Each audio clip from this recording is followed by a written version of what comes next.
নমস্কার বন্ধুরা, দেখতেই পাচ্ছ এখানে ময়দা মাখা চলছে। এটা বৃহস্পতিবার দিন রাত্রিবেলা মেনু ছিল। ময়দাটা বেশ ভালো করে মাখা হয়ে গেল, আর এখানে কিন্তু মশলা একদম কমপ্লিট হয়ে গেছে।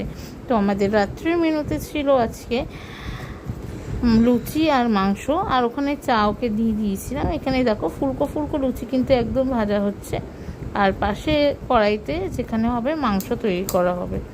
আর এরপর লুচিটাকে ভালো করে তুলে নেওয়া হচ্ছে। এই দেখো এখানে কিন্তু অলরেডি অনেকগুলো লুচি ভাজা হয়ে গেছে। আর রাত্রিবেলা আমাদের খাবারের মেনু ছিল লুচি আর কষা মাংস। এরপরে সকালবেলায় চলে আসলাম ব্রেকফাস্ট দিয়ে, মানে পরের দিন শুক্রবার। তো এখানে আলু ভেজে নেওয়া চলছে, আর সকালবেলার ব্রেকফাস্টে ছিল হচ্ছে ম্যাগি। সবাই খেতে বসে গেছি, দেখতেই পাচ্ছ সস দিয়ে নিয়েছি। তো সবাই চলো ব্রেকফাস্ট করে আসি, তারপরে আবার তোমাদের সঙ্গে দেখা হচ্ছে। আর এরপরে দুপুরবেলায় লাঞ্চের মেনু ছিল আমাদের ভাত, পেঁয়াজ, শসা, লেবু, আর তার সঙ্গে একদম কষা কষা মাংসের ঝোল।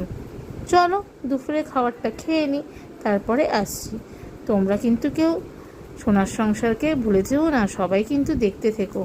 আর দুপুরে খাওয়া শেষ করেই আমরা, যেহেতু গরম ছিল, তার জন্য নিয়ে নিয়েছি ম্যাঙ্গো লস্যি। কার খেতে ভালো লাগে ম্যাঙ্গো লস্যি? তো বন্ধুরা, আজকে ভিডিওটা দেখতেই পারলে। আজকে ভিডিওটা কেমন লাগলো অবশ্যই জানিও। যারা যারা এখনও পর্যন্ত আমার চ্যানেলটিকে সাবস্ক্রাইব করোনি, তারা আমার চ্যানেল সোনার সংসারকে সাবস্ক্রাইব করে দিয়ে বেল নোটিফিকেশানটি অন করে দিও। আর আজকে ভিডিওটা ভালো লেগে থাকলে লাইক কমেন্ট করতে কিন্তু ভুলো না। সবাই ভালো থেকো, সুস্থ থেকো, সোনার সংসার দেখতে থাকো।